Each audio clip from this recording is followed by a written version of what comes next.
یہ یاد رکھیں کہ تین وجوہات کی بنا پر یا تین اسباب کی بنا پر روزہ ٹوٹتا ہے، بڑے یعنی یہی اس میں سب شامل ہو جاتے ہیں۔ پہلا تو یہ کہ منہ، ناک یا آنکھ کے ذریعے کسی شے کا داخل بدن ہونا، چنانچہ اگر آنکھوں میں آئی ڈراپ وغیرہ ڈالے، چاہے حلق میں ذائقہ محسوس ہو یا نہ ہو، اس سے روزہ ٹوٹنے کا حکم ہوگا۔ بعض یہ حکم دیتے ہیں کہ ذائقہ محسوس ہو تو ہوگا، اور بعض یہ بھی آپ رائے دیکھیں گے کہ کہیں گے کہ اس سے روزہ ہی نہیں جاتا ہے، چاہے حلق میں ذائقہ محسوس ہو یا نہ ہو۔ تو ہمارے نزدیک ہم اس میں احتیاط کا حکم دیتے ہیں، کیونکہ آنکھ اور حلق کے درمیان ایک روٹ یا پیسیج ہے باقاعدہ، میڈیکل سائنس یہی کہتی ہے، اسی وجہ سے آپ کو ذائقہ بعض اوقات محسوس ہوتا ہے۔ ہم سرما لگاتے ہیں تو اس کا بعض اوقات تھوک کے ذریعے اس کی سیاہی آتی ہے باہر، اس کا مطلب ہے کہ آہستہ آہستہ چیز اندر پہنچ جاتی ہے، تو روٹ یا پیسیج باقاعدہ موجود ہے۔ یہ اس طرح نہیں ہے جسے انجیکشن لگائیں تو مساموں کے ذریعے یا رگوں کے ذریعے کوئی شے اندر داخل ہو، تو لہٰذا اس میں احتیاط کرنی چاہیے اور بہت احتیاط کریں۔ اس طرح ناک سے کوئی چیز اندر گئی، منہ سے گئی تو روزہ ٹوٹ جائے گا۔ چنانچہ بعضوں کو انہیلر یوز کرتے ہیں، اگر کوئی دوا یا غذا منہ کے ذریعے چلی جائے گی تو روزہ ٹوٹ جائے گا۔ اسی طرح کوئی ایسی دوا سونگھنا کہ وہ دماغ تک پہنچ جائے تو روزے کو فاسد کر دیتی ہے۔ اور ابھی تو ضمن عرضی کر دیا کہ اگر انجیکشن یا ڈرپ لگائی تو اس میں اختلاف ہے۔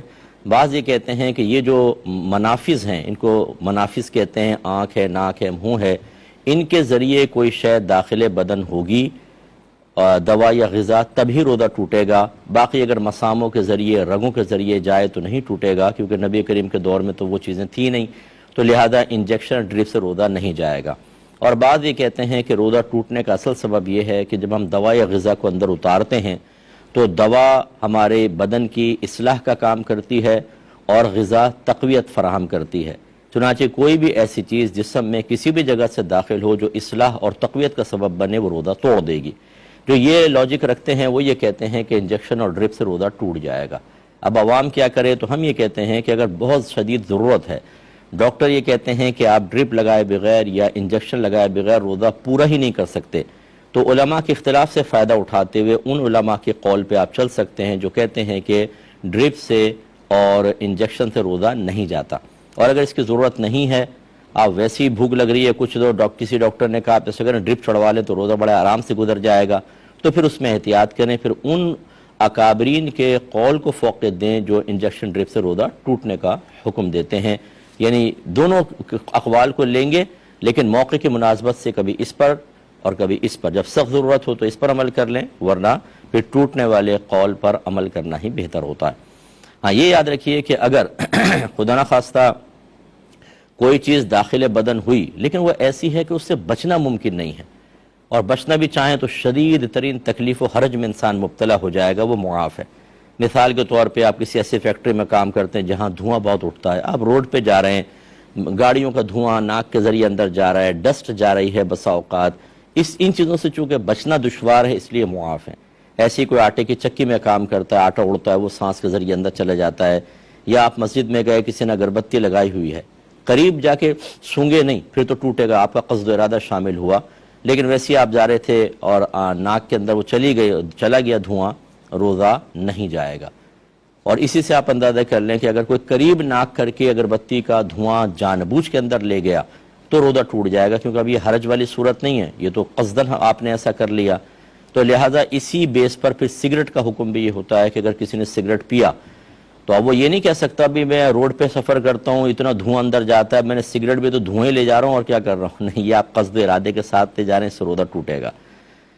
اور اسی طرح بعض اوقات یہ حکیموں کے پاس دوا کوٹ رہے ہوتے ہیں بعض بچے، تو اس سے دھانس اٹھتی ہے، ہماری بہنیں کچن میں کام کر رہی ہوتی ہیں، مرچوں کی دھانس چلی جاتی ہے، ان سے روزہ فاسد نہیں ہوتا، کیونکہ مجبوری کی صورتیں ہوتی ہیں تو اس سے استثناء ہوتا ہے۔ پہلی چیز یہ۔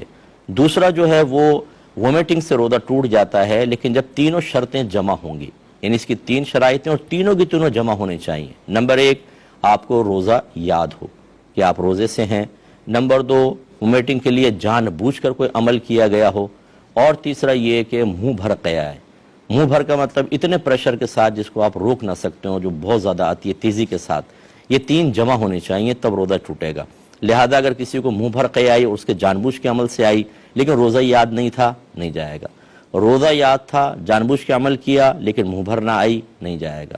روزہ یاد تھا منہ بھر آئی لیکن خود عمل کوئی نہیں کیا, بہت زیادہ ٹھونس لیا, کھا لیتے نا ہم لوگ بہت زیادہ سحری کے اندر, تو متلی ہو گئی اور ومیٹنگ ہو گئی, اس سے روزہ نہیں جایا کرتا. جو متلی کی وجہ سے ہوتی ہے اس سے نہیں جاتا, یہ ذہن میں رکھیے گا. اور تیسری چیز ہوتی ہے کسی بھی طریقے سے خود پر جان بوجھ کر غسل واجب کرنا, ٹھیک ہے. اس میں میاں بیوی کے جسمانی تعلق بھی آ جاتا ہے, یا خدا نخواستہ اور کسی ذریعے سے غسل واجب کیا خود کے اوپر, کوئی ایسا طرز عمل اختیار کیا, اس سے روزہ ٹوٹ جائے گا. ہاں اگر واجب ہوا غسل آپ نے کیا نہیں, اس سے نہیں جائے گا. مثال کے طور پہ بعض لوگ سوال کرتے ہیں کہ ہم سو رہے تھے دوپہر میں اور احتلام ہو گیا, تو یہ غسل تو واجب ہو گیا. یہ غسل واجب ہونا کہلاتا ہے, کرنا تو نہیں ہے, کیونکہ ہم نے تو قصد و ارادے سے کچھ بھی نہیں کیا. اس سے روزہ نہیں جاتا اور یہ روزہ پورا کرنا لازم ہوگا. تو یہ بس ذہن میں رکھیں. اسی طریقے سے نگاہ اور سوچ, اس کو شریعت نے عمل قرار نہیں دیا. تو خدا نخواستہ کسی نے کوئی برا منظر دیکھا اور اس سے اس کو غسل اس پہ واجب ہو گیا, یا اس نے کوئی چیز بری سوچی بار بار اس سے غسل واجب ہو گیا, تو یہ مکروہ ضرور ہے. انسان کو ایسا نہیں کرنا چاہیے تھا, بار بار کرے تو اور بھی غیر مناسب اور بھی سخت کراہت آئے گی, لیکن بہرحال اس سے روزہ نہیں جائے گا. تو امید ہے کہ تھوڑی باتیں آپ کو کلیئر ہوئی ہوں گی. یہ چیزیں ذہن میں رکھیں. اس کے علاوہ بہت ساری چیزیں ہوتی ہیں لیکن ان سے روزہ نہیں جاتا. جیسے آپ تیل لگا لیں, بال کٹوا لیں, ناخن کاٹ لیں, اگر آپ کے جسم سے بلڈ باہر آیا, جیسے بلڈ ٹیسٹ کروایا, کسی کو آپ نے خون دے دیا, بشرطے کہ آپ کو اتنی کمزوری نہ ہو کہ پھر آپ روزہ ہی پورا نہ کر سکیں, پھر مکروہ ہوگا, لیکن خون دینے سے روزہ نہیں جاتا. اس طرح ہجامہ کرواتے ہیں بعض لوگ حالت روزہ میں, اگر کمزور ہیں تو نہ کرائیں کیونکہ نقاہت بہت ہوگی اور روزہ پورا کرنا مشکل ہو جائے گا. لیکن اگر آپ طاقتور ہیں اور ہجامہ کروا لیں تو کوئی پرابلم نہ ہو تو بالکل کروا سکتے ہیں. بلڈ کے نکلنے سے روزہ ٹوٹنے کا کوئی تعلق نہیں ہوتا. اسی طریقے سے آئینہ دیکھنے سے اور بہت ساری جو غلط قسم کی باتیں مشہور ہیں, یہ تین جو ہم نے ایک اصول بیان کی ہیں روزہ ٹوٹنے والے, ذہن میں رکھیں تو باقی کی نفی آرام سے آپ کر سکتے ہیں.